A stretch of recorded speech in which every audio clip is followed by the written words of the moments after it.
What's up, guys?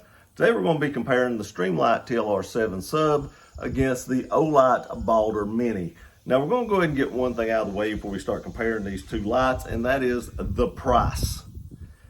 The price of the TLR 7 sub is around $140-ish. They do make a Streamlight TLR 8 sub, which is probably a more direct comparison to the Baldr Mini since it does have an internal laser. But it does make the TLR 8 is a little bit thicker. It does make it a little bit thicker of a light, and that is well over $200. But if you click the link in the description below between August the 8th at 8 p.m. Eastern Time through August the 10th at 11:59 p.m. Eastern Time, you can pick up a Baldr Mini at 40% off for under $84. That's right, you can get one with a laser almost half as much as a TLR 7 sub. And remember, if there's ever anything on their website that you want to pick up that's not on sale, you can always pick that up at 10% off using discount code GearRunner. So let's get into this comparison a little bit more right here. So Olight calls this the Mini and Streamlight calls theirs the sub. And if we put them up together, you can see how much longer the Streamlight is than the Olight.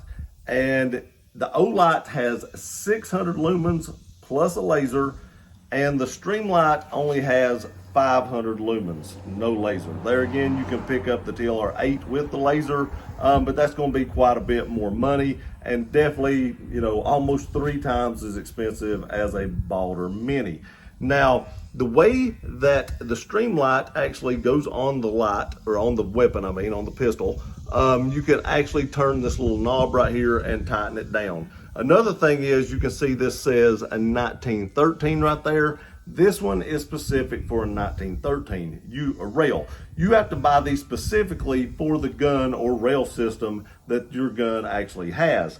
Whereas the Olight has these little interchangeable blocks in here, and you can see that it said GL on it, and that stands for Glock. They also have one for a 1913 rail.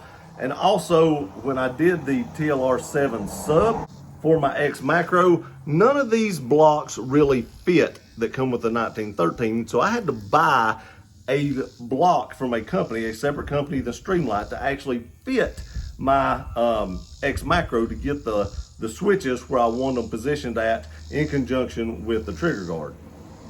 Now on the Olight, it has a quick detach system right here. You don't have to use a screwdriver or a nickel, which is what I use to tighten these things down with. You just flip the quick detach open, and if it needs to slide back and forth, it has a little ratcheting system right here, and you can slide it wherever you want to put this where you would like to have it in conjunction with your trigger guard, and you just lock down that system and it locks it down real tight, or lock down your QD point, and it locks it down really tight. Now right here on the side is where you actually adjust the laser for the Olight, and once you get everything locked down side in, you're good to go. Another con to the Streamlight is you have to take off the front bezel here, and there's a CR123 battery inside that. The Olight, just like most Olights, will have a rechargeable adapter on the bottom here. It is magnetic. You have a little magnetic adapter that goes to it, and it turns red while it's charging, and then when it's charged, it will turn green.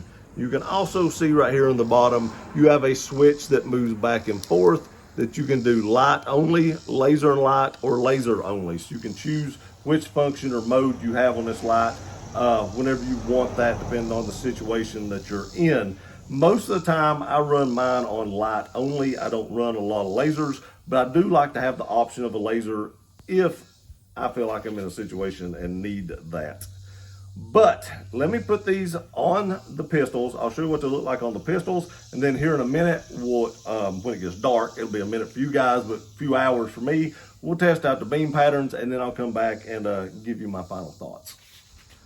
Okay guys, up first is the Streamlight on my X Macro. Again, I had to buy a special adapter to get this to fit back where I want it on the trigger guard here. It was actually sitting too far forward, and I didn't like how that was, and there was some other company that made an aftermarket one of these that I had to buy. It was like $15 for that little block to make this fit. So not only am I in the light for $140 plus tax. I had to buy another $15 adapter to get it to fit the pistol I wanted it to fit on. But this is what it looks like on the pistol.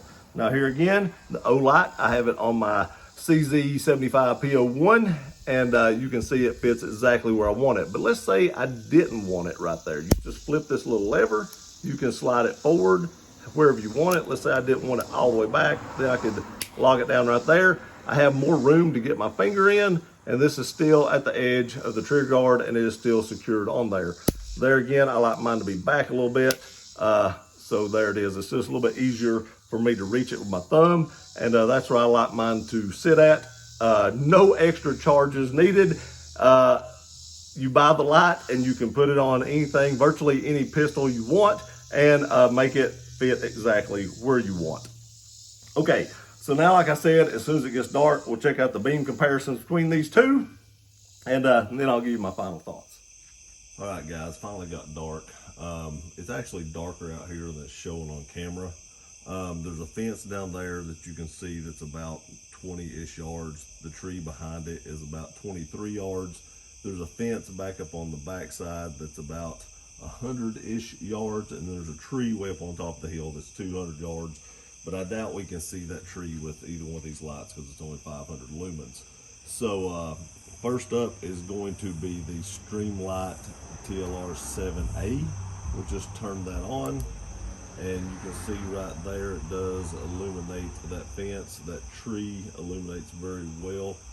The back fence up there, I can make out a post just a little bit with this light, but again, you can see the spill it's got, and this is a brand new battery, so it would all be equal comparison. Now we're going to switch over to the Olight Baldr Mini. We'll turn that on. You can see right here, it looks like it may have a little bit more throw. We turned off the laser there. That fence up there, I can actually make out that fence just a little bit more, it does appear, with the Baldr Mini. I can actually illuminate up on the hill a little bit, can't make out anything. But these two lights are very comparable. Even though this is 600 lumens and the other one is 500, they are very comparable. But the thing that actually gets it is you turn this on right here and you can see that laser. Let me turn it off. You can definitely see the laser right there. And then when you turn the light back on, you can still see the laser. So bang for your buck, you're definitely getting more with the Olight for almost half the price. All right, so let's do a straight comparison. Here will be the Streamlight. We turn that on right there. It may have a little bit more of a hot spot, but definitely didn't have as much flood. And if we turn on the Olight, you bring them together, you can see that's very, very, very comparable. I do think that the Olight may have a little bit more flood though. When I turn that on, you can see it right there. And then again, the green laser, it's just an added bonus to the Olight. All right, guys, got to finish the video inside because very strong thunderstorms, possibility of tornadoes and tornado warnings right now. So you won't be able to hear me if I do this outside, but there you have it. Here are both lights. You've seen how the beam patterns are. They're very similar. Even with the 100 lumen difference, which you probably aren't going to be able to really tell 100 lumens with the naked eye, not much difference. But with the price difference of the Olight and the internal laser, I think you just get more bang for the buck. I will tell you this, a lot of people's going to talk about Olight this, Olight that. I have never had to send an Olight back for anything. All my Olights have worked 100%. I carry an Olight arc feld every day. I have had to send one Streamlight back because the first TLR 7, like the ones with the switches on the side, the head flickered. So I had to send that back and actually have the head replaced. I only sent the head back. They sent me a new head for the light, and it's not done it since. But I have had to send one of these back, and I had one of their micros just totally quit working. Not knocking Streamlight. I carry them every day. But for all the naysayers out there talking about the quality and stuff of Olight, I've never had an issue with an Olight. All their weapon lights have worked 100%. All their EDC lights and their flood lights have all worked 100%. I've never had any issue at all. So to me, Olight has top-notch quality, just like Streamlight does, but at a much, much lower price point. So again, remember, there'll be a link in the description below where it'll take you to their sale. You can pick up one of these at 40% off, and many other things on the website will be on sale as well. I appreciate y'all watching this video. Please like, share, and subscribe. Love you guys. We'll see you next time.